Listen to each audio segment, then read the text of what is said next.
you know, I was picking their brains about, you know, the native tongue. I want to hear you guys' perspective. Like, how did you get down with it, and what was it like once you got down with it? I guess I'll go first because I was well, for me it was really this really organic, dope experience because I met Long in North Carolina. And you know, I went to high school in North Carolina. I'm from Astoria Projects, and I grew up in the Bland Projects as well, where both my parents are from. Wow. Where, yeah, Queens for real. Yeah, that's right. That's Royal Flush. Yeah. That's family. That's Flush, good people. Right. Just to say, like, you know, so I'm you know, that's where I'm from. Grew up. Everybody knows me as Tiki. You know what I'm saying? Like, you know, we all got nicknames. Yeah, of course. So everybody knows me as Tiki. You know what I'm saying? And so my mom's got remarried. I went to high school in North Carolina. Right. So, you know, we moved to North Carolina. When I get my senior year in high school, we moved to another little spot, and I meet Long. We had a mutual friend, this cat named Stan. Stan was from the Bronx. And he was my man. Like, he was both from New York and Carolina. Right. So we was really holding it down, and we had a little man by the name of Shorty Doo-Wop. Shorty Doo-Wop was Long. Long was so small, he had to stand on milk crates to cut. But he was the nicest DJ any of us ever seen. He was beyond nice. You know what I'm saying? But and so that was our little crew. You know what I'm saying? My cousin F was down there. Big shout to Big F from Boom Bash. You know what I'm saying? Just to say, like, so we was running around down there, kind of doing the New York thing in Carolina, really holding it down. And long story short, Red Alert had a show down there with Sparky D and the Real Roxanne, and Red was the host.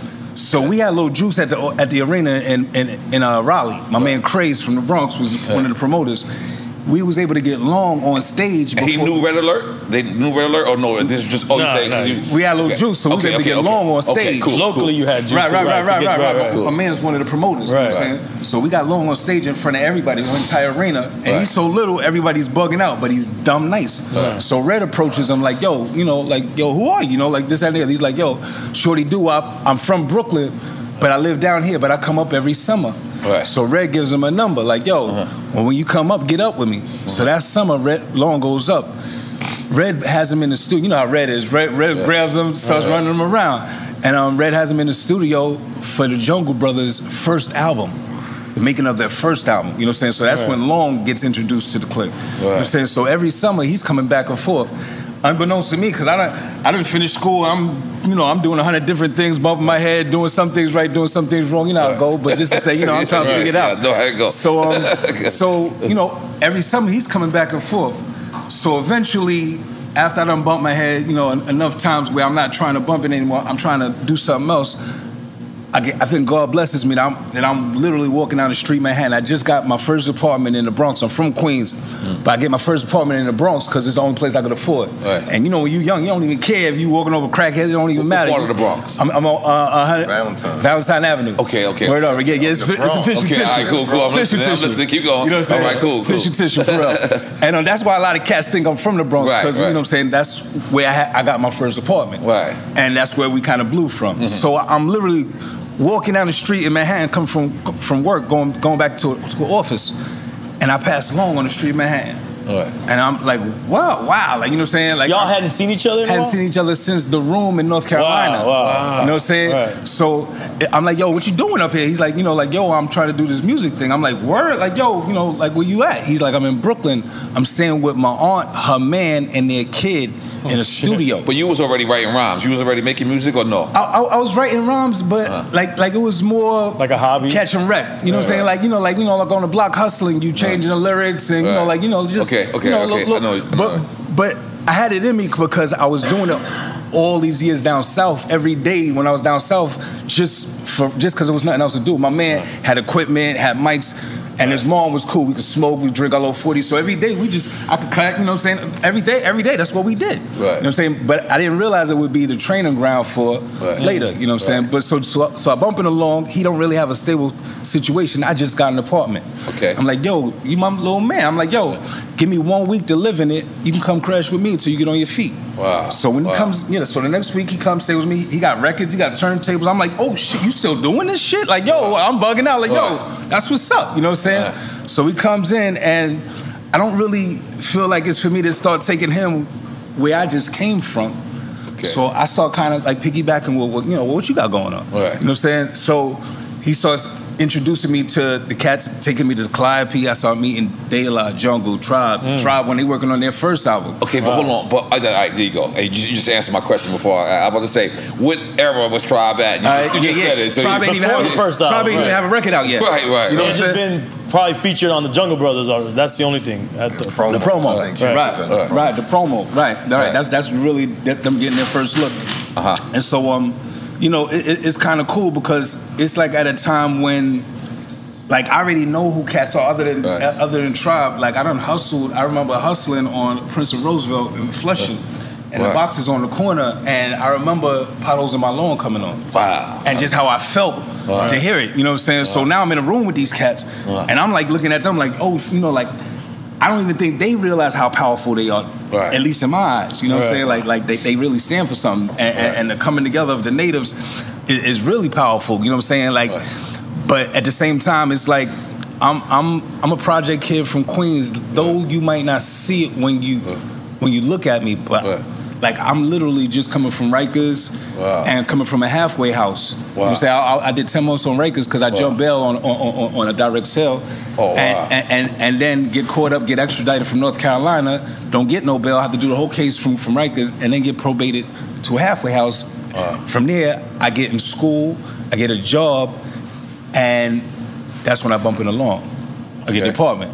When I start doing the rate, that's when I bump in along. And you so even bumping in along, like, you know, like I'm like, oh, you still doing this shit? He's pulling out records, and like this pile might be 4 records, this pile might be 6 records, this pile might be 5 records. He ain't got no equipment. He's got turntables and records. And I'm like, you know, what's these piles for? And he put one beat on. He's like, yo, I hear this beat, play a beat. I hear this bass line, play bass line. I hear these horns, but it's all in his head. We ain't got no equipment. Right. Like he's that picking out samples. That was he's making the beat without the machine in his head. That's crazy. That was counting sheep. Yeah, like that was a record that was on the album. Whoa. You know what I'm saying? Literally. Like that's how.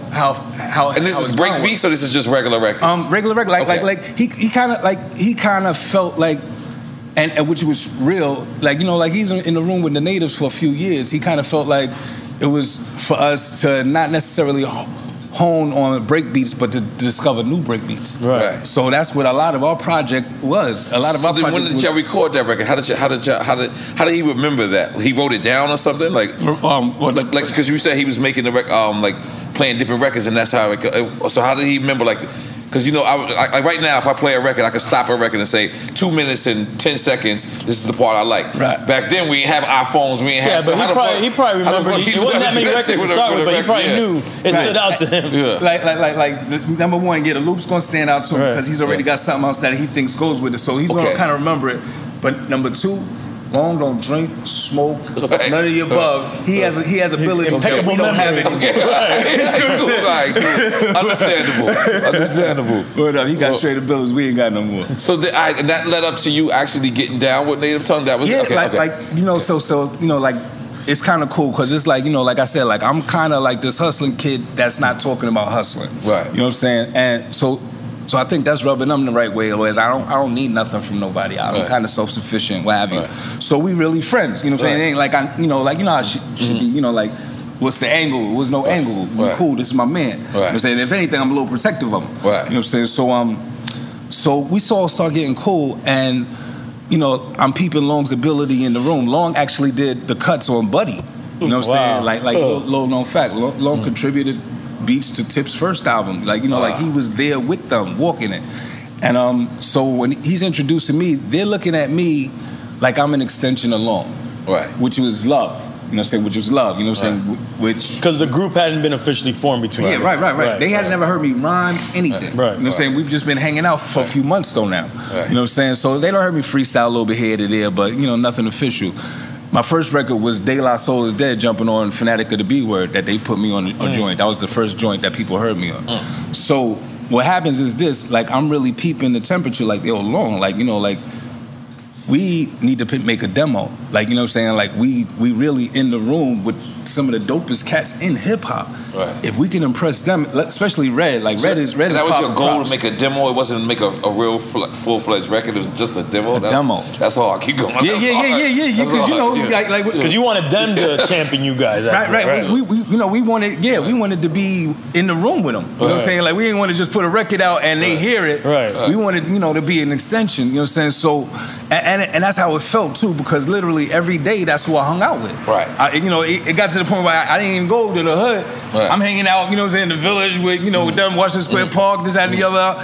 You know, later for what's in the backpack, I got the backpack, you know what I'm saying? Like, I'm making moves, it's all real, you know what I'm saying? Right. So, like, eventually, this is my word, you know, like back then, you know, like a studio session cost paper, like, you know what I'm saying? You're gonna spend easily, a studio session, easily gonna spend $500 to $700, easily. That was the filter for people who wasn't really into it to not get into it. Right. Real talk. Like, there definitely were buffers, you know what I'm saying? To make it, because now, you know, like, you got a computer, anybody can be an artist. Right. That's why it's just really wanted somebody to get there. You really had to want it, you know what I'm saying? And like I said, like you spend $500 to $700 to do a song, maybe two. You know what I'm saying? So if you're trying to do 3 to 5 songs, you spend a couple of G's easily. So me and Long, I'm like, yo, we need to do a demo, Long. You know, like, we got Red, we got the Natives, this and the other, because Red is also an asset within himself. You know what I'm saying? So we know, I'm like, yo, Long, like, we just as nice, like, you just as talented as these kids.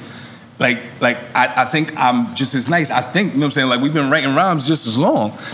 I literally sell pawn all my jewelry, to take them along to the pawn shop, pawn all my jewelry right in the pawn shop, give them half the paper. I'm like, yo, let's go book some sessions. We partners now. You know what I'm saying? Because I kind of got to justify, like, he brought me in the room. You know what I'm saying? Like you know, like if this works out, Long, you just changed my life. You know what I'm saying? And I felt real loyal to him for a lot of years behind that. You know what I'm saying? Maybe even overly so sometimes. But just to say, so we go and we do this demo. We do it on 23rd Street. There was a studio in the Astor Hotel. They had a studio in there. We do a demo in there, like 3 or 5 songs. We hit the Natives with it. We hit Red with it. Everybody's digging it. You know what I'm saying? They put us. Red sets up a bunch of meetings with us with Funk and Clan. God bless the dead. Wasn't y'all on Jive at one point or no? Nah. That was a Tribe. Okay. So Red sets up a bunch of calls. We wanted to get on Def Jam, but Leo was kind of a character that I was like, yo, I can't fuck with this. He's always a character. Yo, this that dude is wild. Hopefully, I've heard he's grown up blue. I know I've grown up blue. But just to say, so we didn't do the Def Jam thing. We wound up going with Polygram Mercury. And you know, so once we get the deal, as we're about to start shopping the deal, Red puts us with a great man by the name of Chris Lighty. And so Chris winds up being our first manager. And we wind up being the first deal that gets a deal with Chris in an executive position. Now, is this Chris Rush Management or this is Chris Violator? This is before Chris Violator. This is Chris Rush Management. This is Baby Sounds. Okay, wow. This is the very first of everything. Okay, cool. You know before everything got rolling, this is the very first thing. Wow. Yep. Because something happened that was real dope, you know what I'm saying? And I hope, you know what I'm saying, it speaks to, I think, how we start looking at each other. Like, you know, like when Chris started his company, like I said, he's managing us. He's our first manager. He comes to me, he's like, yo, all right, the deal is done, we done negotiated, everything's done. He's like, they're ready to write y'all a check, like it's not a middleman situation. It's not like going through Chris. It's like it's our deal to y'all. Directly, right? So, but he comes to me and he's straight up and he's like, look, this is the first thing my company's ever done. He's like, yo, would it be all right if they wrote the check to my company and my company wrote the check to y'all? So it showed the work, right? Exactly. Right. So it shows that exactly he's established company, LLC is working, what have you. And I'm like, I wouldn't have it any other way, man. Like, you know what I'm saying? Like, we came this far, but, I look at it sometimes and a lot of cats just don't have that simple together, It's called loyalty. Yeah, exactly. And transparency. Right. You know what I'm saying? Loyalty and transparency. I mean, that's how it happens to this day right now. Like, most of the time, the checks go to the lawyer, then the lawyer you know, sends it out. All right. All right, yeah, but you better believe the lawyer's gonna take his piece off the top before, you know. For sure. You know. Yeah. You know what I'm saying? I'm sure Chris did too. Like, let's be clear. I mean, this situation. But it didn't have to be like that. Okay. It could have been me cutting the check to him. Okay, cool. You know what I'm saying? Right.